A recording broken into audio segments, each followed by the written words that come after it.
it's Grandma Shaw again, ready to read a story. So this is a very old book. It's called The Large and Growly Bear. But before I start on the Large and Growly Bear, my kids, this was called a read-along book, and there used to be a cassette tape that went along with this, and the kids, it would say, ding, turn the page, and you would turn the page, and then the cassette tape would keep talking to them. Do you know what a cassette tape is? Well, let me show you. This is a cassette tape, and it listens to music. Now look, this is the tape in there, and sometimes that tape would come out, and so then you'd have to roll it up like that and get that tape back in there so you could listen back to the tape. Yeah, that was a long time ago. Back in the olden days, you know. And then we started doing things like this. This is an MP3 player. It's really little. The kids used to clip this on. Whoop! Used to clip this on like their shirt, and then they'd listen to music. They'd put in headphones and listen to music. And then they changed to this. This was like an MP3 player too. It was just a little bit bigger, had a screen, you could see what songs you wanted to listen to, or you could put other things on there, pictures and stuff. And then we went to an iPod. What? This is an iPod? It's a little bitty baby one. This was Alyssa's first little iPod. It's little tiny. She listened to a lot of things on this one. And then you guys probably know what a DVD is. And so there were DVDs. You used to listen to music on those, or you could listen to books on those too. And now, how many of you know what this is? It's an Echo. Yep, it's an Echo. And you say, Alexa, play me a story. And it'll play you a story. Or some people just have phones, and you can listen to Audible, and you can listen to stories. So there's been lots of changes since my kids used to listen to books. But right now, I'm just going to read you this story because I like to do that. The Large and Growly Bear. Once there was a large and growly bear. One spring morning he woke up with nothing to do. I know, said the Large and Growly Bear.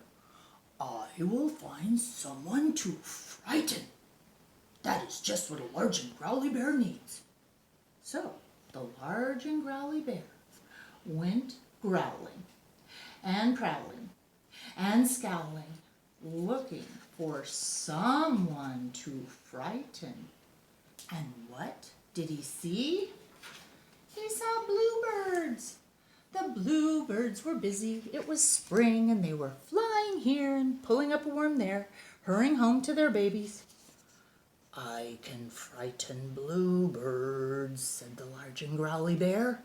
So he took a deep breath, and it came out, roar. Shh, said the bluebirds. You will wake up the babies.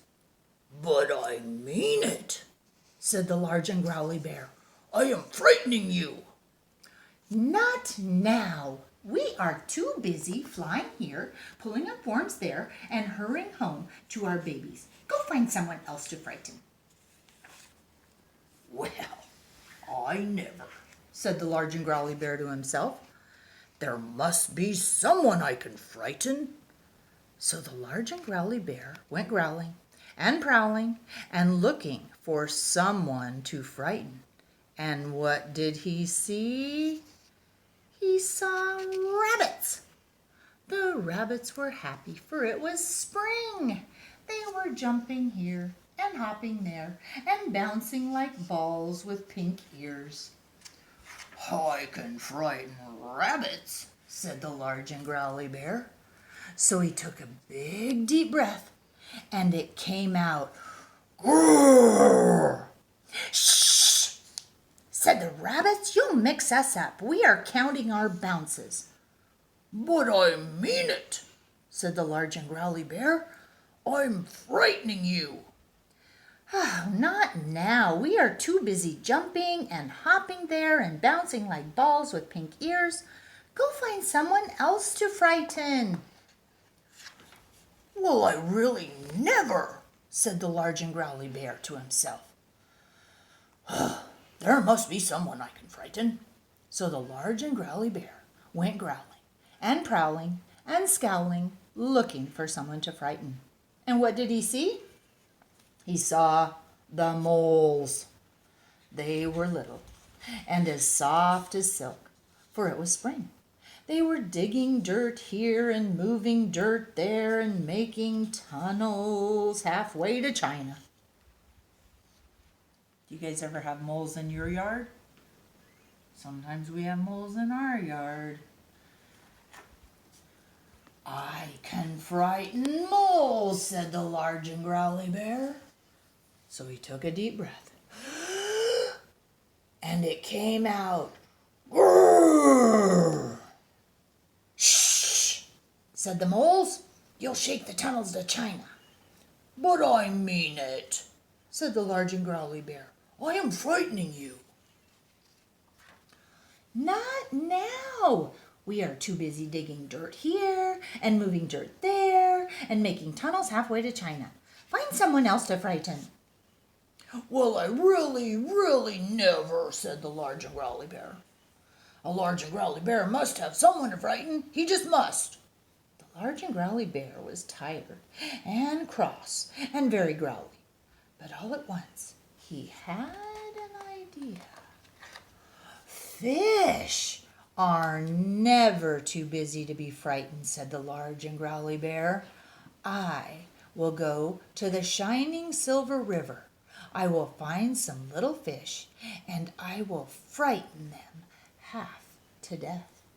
The large and growly bear walked softly, softly. No one could hear. The large and growly bear walked slowly, slowly. He held his breath for an enormous grrr. At last, the large and growly bear came to the shining silver river. The large and growly bear still held his breath for an enormous grrr. And then the large and growly bear looked into the shining silver river. He did not see any little fish. Instead, he saw a very large and growly bear. "Oh, my paws and claws!" cried the large and growly bear. Suddenly he felt very small. Oh, he didn't feel growly, but he did feel like hurrying. "Hurry!" he cried. "Hurry away from the large and growly bear." So he hurried. "Fly!" he shouted to the bluebirds. "Hop!" he shouted to the rabbits. "Dig!" he shouted to the moles. The bluebirds and the rabbits and the moles laughed.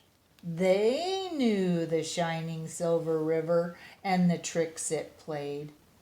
"Did you find someone to frighten?" they called. "Yes," said the large and growly bear. Who do you think he found to scare? Who did he find?